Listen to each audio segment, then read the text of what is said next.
Pada zaman dahulu, di sebuah desa nelayan di air manis Sumatera Barat, hiduplah satu keluarga nelayan. Karena kebutuhan keuangan keluarga, sang ayah akhirnya memutuskan untuk pergi merantau menyeberangi lautan. Namun, sang ayah tidak pernah kembali ke kampung dan meninggalkan istrinya. Sang istri kemudian membesarkan anak mereka seorang diri. Anak yang dibesarkan oleh sang istri diberi nama Malin Kundang.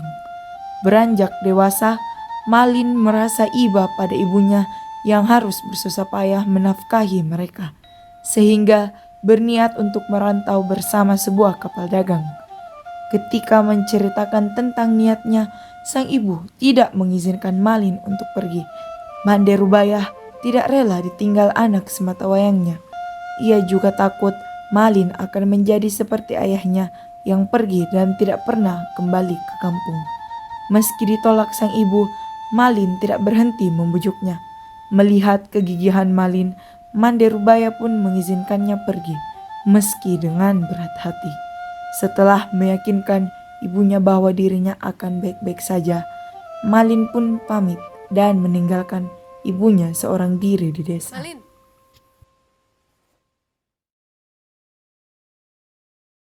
Hei, perhatikan sampah-sampah itu.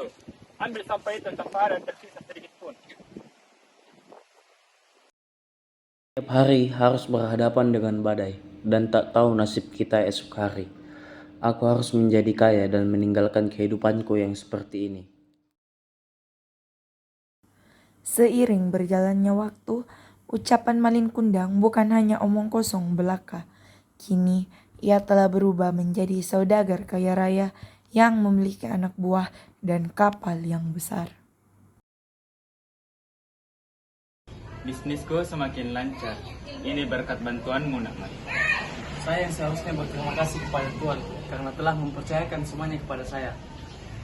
Kau memang hebat. Masih muda, tekun, dan juga kaya raya. Siapakah wanita yang akan mendampingimu, Nak Malin? Tidak pernah terpikirkan sebelumnya, Tuhan. Setidaknya tempat ini masih kosong. Rasanya sangat sulit untuk mencari wanita yang sesuai dengan keinginan saya. Wanita seperti apakah yang kau inginkan, Nak Malin? Cantik, baik hati, ataupun kasta yang sama denganmu? Tentu aku akan bahagia jika ada wanita yang seperti itu, Tuhan. Tentu saja ada, Nak Malin. Putri sematawayangku sudah menginjak usia dewasa dan siap untuk menikah.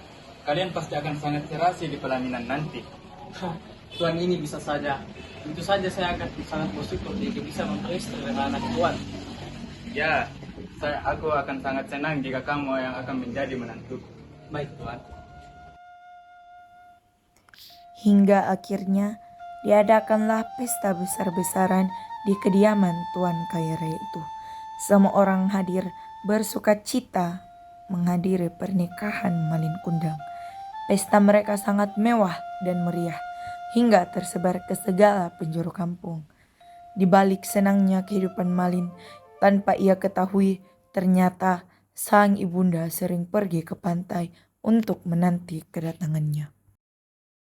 Saat sedang menyisiri pantai sembari mengharap Malin datang, sang ibunda tak sengaja mendengar obrolan beberapa warga yang berada di sana. Lihatlah wanita tua itu. Dia sangat menyedihkan. Kenapa kau berkata seperti itu? Apakah kau tidak tahu? Dia sudah lama ditinggal merantau oleh anaknya akibat trauma. Benarkah? Memangnya sudah berapa lama anaknya pergi? Ya, kurang lebih dari 1 tahun. Pasti anaknya sudah mati di telan ganas kampak lautan. Ya, aku juga tidak tahu. Tapi lihatlah dia. Dia sangat setia menunggu anaknya sampai di sana. Melihat dia seperti itu, aku harap dia bisa segera bertemu dengan anaknya. Ya, aku harap juga begitu. Tanpa diketahui kedua orang tersebut, ternyata sang ibunda telah mendengar obrolan mereka. Tak ingin berlama-lama mendengar, sang ibunda yang merasa sangat sedih segera pulang ke rumah dengan meratapi nasib anaknya. Saat melihat tanaman di luar rumah, Malin dipanggil oleh istrinya untuk menanyakan sesuatu. Malin! Malin! Kita jadi tidak pulang kampung liburan ini? Hah? Maksud kamu apa, Nur? Kampung siapa yang kamu tuju? Ya, yang pasti bukan kampungku. Kampungku ya di sini. Lahir di sini, besar di sini. Kita pulang ke kampung saya. Hah? Tapi buat apa? Aku mau lihat rumah masa kecilmu. Untuk apa melihatnya? Orang tuaku sudah lama tiada. Ya, aku mau ke rumah ibumu. Yang katamu luas bangunannya saja seluas lapangan bola. Dan halamannya dikalikan 10. Tapi Nur, lebih baik kita di sini saja. Di rumah kita sendiri. Pokoknya aku nggak mau tahu. Aku mau liburan ke kampungmu. Nur, masih banyak tempat yang bisa kita tuju selain kampung aku. Aku mau keliling Nusantara dan yang paling pertama kita kunjungi ya kampungmu. Tapi, kenapa Nur? Karena kau pernah berkata kepadaku bahwa kampungmu itu seindah surga. Ya sudahlah, terserah kamu saja. Bunda, oh bunda, sekepal nasi pun terasa nikmat jika bunda yang menanak. Bunda, oh bunda, di pantua serasa surga jika bunda berada di sisiku. Malin, Malin, pasti ada yang engkau sembunyikan, yang enggan engkau ungkapkan. Malin, oh Malin, akan kutemukan jawabannya begitu kita tiba di sana. Sebenarnya bukan tanpa alasan istrinya seperti ini. Setiap kali istrinya bertanya mengenai kampung halaman Malin, Malin sangat selalu menghindari hal tersebut. Beberapa bulan kemudian, saat sedang menyisir pantai, salah satu warga memberi kabar pada Mande Rubaya bahwa Malin Kundang telah berhasil di tanah rantau, bahkan telah beristri putri tuan kaya raya. Orang itu juga menceritakan seberapa mewah dan meriahnya pesta pernikahan Malin Kundang. Bahkan tersiar kabar juga jika dalam waktu dekat Malin Kundang akan datang ke kampung halamannya untuk berlibur. Mande Rubaya mendengar hal itu merasa sangat senang. Kerinduan serta doa yang selama ini ia panjatkan akan segera terwujud. Setelah beberapa saat memandang laut, tiba-tiba suatu kapal bersandar. Mande Rubaya dengan perasaan senang menatap satu persatu awak yang turun dari kapal.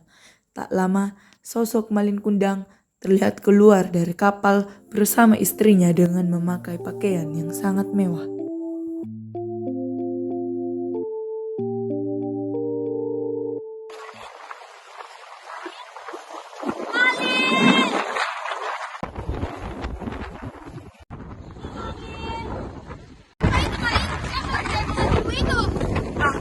Aku juga tidak tahu Nur. Dia hanya wanita yang miskin dan jelek. Tidak, ibuku sudah lama tiada. Ini kayak yang kau sembunyikan. Kau bilang ada ibumu kaya raya. Aku sudah lama wafat. Bilang memberikan harta dan kuasa ini. Kau bicara apa, Malin? Kita selalu berjarak dengan harta. Lihat, jagunglah bundamu. Bajunya begitu lusuh. Tak mungkin dia sama dengan kaumku. Andai pun dia masih ada, tidak mungkin dia semua rupa ini. Setiap hari sang bunda menunggu, berharap ada kapal yang berlabuh. Malin yang ditunggu sudah kembali, bukan memeluk, malah memaki sang ibunda.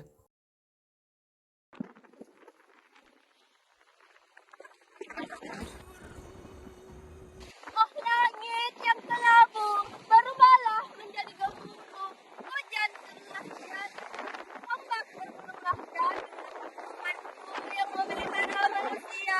Kemanakah anakku yang dahulu, yang mencintaiku sedikit yang berubah, meski aku miskin tiada cara. Oh Tuhanku, penguasa semesta, kemanakah aku harus meminta? Tunjukkan kuasamu yang megah, adililah ia yang telah melawan sang bunda. Tiba-tiba datanglah badai besar menghantam kapal Malin Kundang. Malin pun ketakutan luar biasa. Ia tidak tahu harus berbuat apa. Lalu sambaran petir yang menggelegar. Saat itu juga kapal hancur berkeping-keping. Kemudian terbawa ombak hingga ke laut. Wahai ibuku, maafkanlah Malin yang telah melawanmu selama ini, yang telah menyanyiakan pengorbananmu dan bahkan tidak menganggapmu sebagai ibu. Wahai ibuku, maafkanlah Malin, izinkan aku kembali ke dalam kasih sayangmu dan mengalir di dalam doamu.